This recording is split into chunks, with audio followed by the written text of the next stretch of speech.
Assalamualaikum warahmatullahi wabarakatuh. Selamat pagi. Di video ini kita akan membuat API untuk menghandle halaman ini ya, halaman data tagihan. Jadi di halaman data tagihan ini orang tua mengklik data tagihan ini, kemudian kalau kita lihat di halaman ini sebenarnya ada beberapa yang ingin kita tampilkan. Yang pertama misalnya kita mau tampilin jenis tagihannya apa, karena kan yang mau dilihat orang tua itu pertama mereka ini ditagih dengan tagihan apa. Kemudian ini kalau SPP dia untuk bulan dan tahun, oke, bulan berapa, tahun berapa. Kemudian status tagihannya. Kemudian bisa saja kita tampilkan nama dan NISN dari siswa yang ditagihkannya. Nah, jadi ada 1, 2, 3, 4, 5, 6 informasi ini yang akan kita tampilkan ya. Mungkin nanti kita akan rombak lagi di Flutter-nya. Nah, sekarang di sini saya akan buat API-nya dulu. Oke. Kita buat API-nya dulu, berarti kita akan buat controller. Kalau kita lihat di API ini kita buat controller pakai cara gini ya, API wali beranda. Berarti di sini kita bisa ketikkan perintah. Oke, kita akan ketik perintah untuk membuat controller php artisan make controller, namanya adalah API wali tagihan controller min API ya. Kita tambahkan opsi min API, enter, udah selesai. Kemudian ini boleh ditutup.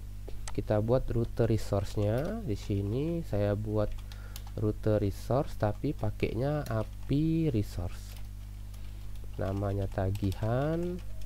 Kemudian di sini API wali tagihan. Oke, sudah selesai. Berikutnya kita buka controllernya. Sini di function indexnya kita coba dulu return API. Oke, saya buka postman dulu ya, kita mau pastiin dulu rutenya udah benar. Oke, di sini saya akan simpan dulu nih. Dari ini saya copy paste saja dari wali beranda. Dari wali beranda kita Ctrl Shift S, kemudian cari aplikasi API aplikasi ya. Ini. Simpan namanya, kita buat wali tagihan.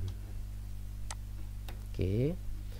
URL-nya kita ganti jadi tagihan, kemudian kita send. Nah, ini udah muncul, berarti rutenya udah benar. Nah, berikutnya kita tinggal buat query tagihan, misalnya seperti ini. Kita buat tagihan, sebenarnya kan seperti ini, where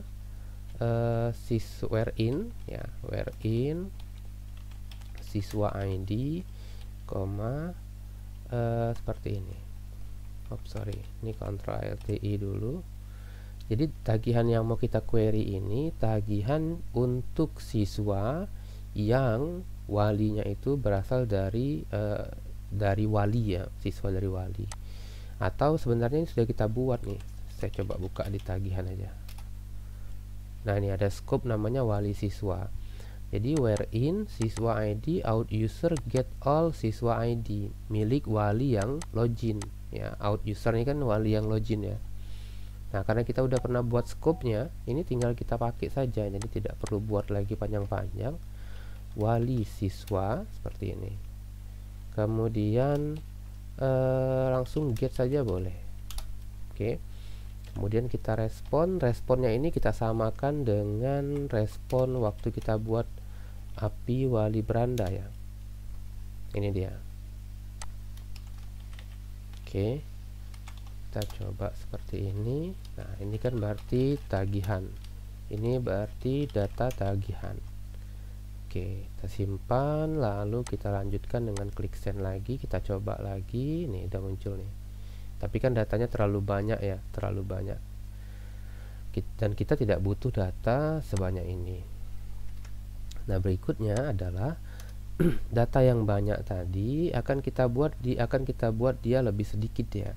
Caranya sebenarnya pertama kita bisa saja menggunakan apa ya, misalnya saya buat perulangan tagihan, kemudian saya buat age gini, function, bisa saja.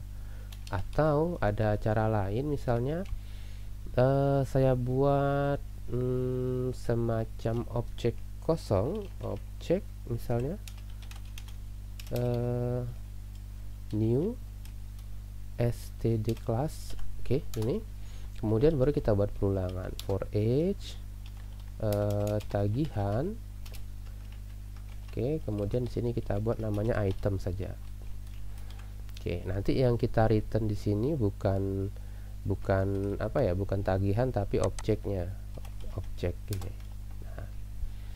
Nah, di sini objeknya baru kita kasih nilai, misalnya objek pertama kita kasih nama ini diambil dari item siswa nama. Oke, kita coba dulu berhasil atau tidak cara yang seperti ini. Saya coba send, harusnya muncul namanya saja. Oke, ini udah muncul ya, Kalim Bakti SH. Kok cuma satu ya anaknya? Harusnya anaknya tuh ada banyak. Oke, enggak apa, kita abaikan dulu saja. Itu harusnya sih wali siswa gap. Harusnya kan anaknya itu lebih dari satu. Saya coba cek dulu loginnya ya. Loginnya itu seharusnya saya pakai akun Logic ya. Oke, ini akunnya Logic benar. Oke, tokennya saya ambil di web token nih, tokennya kita ambil, kita copy, kemudian di sini kita letakkan dia di sini, di authorize. Oh, beda token ya.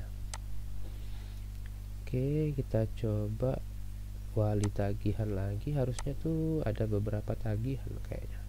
Oh, memang satu ya. Oh sorry, ini salah. Saya harusnya dia dalam bentuk array. Kalau ini kan objeknya kan cuma satu per satu ini ya. Oke, ini gini, ini seperti ini, salah saya. Nah ini ya, di sini baru data array sama dengan gini. Nah, kalau objeknya sudah selesai dikasih nilai, baru kita masukkan dia ke dalam data array. Pantesin dia cuma satu munculnya ya. Oke, kita coba. Masih satu juga. Oh sorry, ini data array harusnya. Oke, coba klik send. Nah, ini udah muncul nih, Eva nih.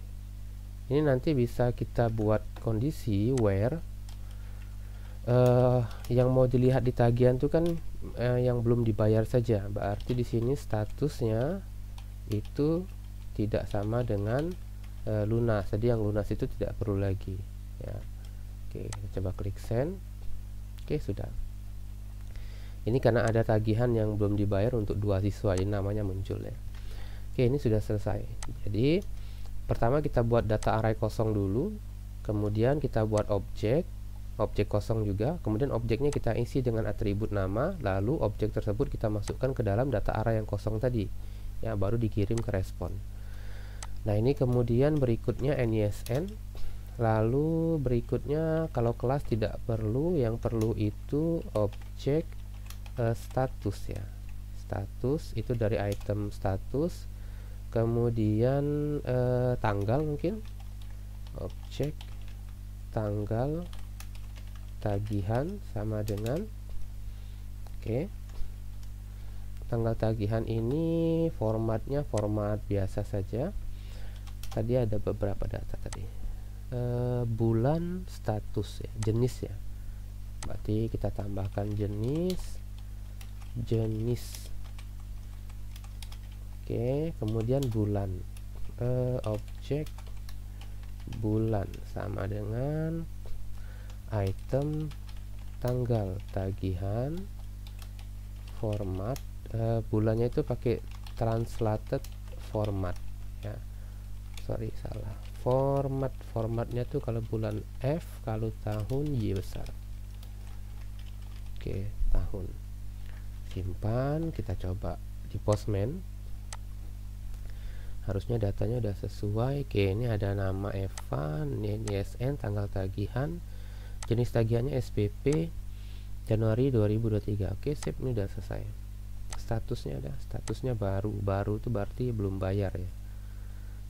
Oke, status baru itu misalnya kita buat aja bisa seperti ini biar tidak rancu ya. Ada status teks. Nah, di sini kita buat Kalau dia baru, sorry salah. Di sini kalau dia baru, maka di sini berarti belum bayar. Kalau sudah, berarti sudah bayar, gitu aja. Nah, langsung kasih huruf besar huruf kecil ya. Oke, jadi ada dua status.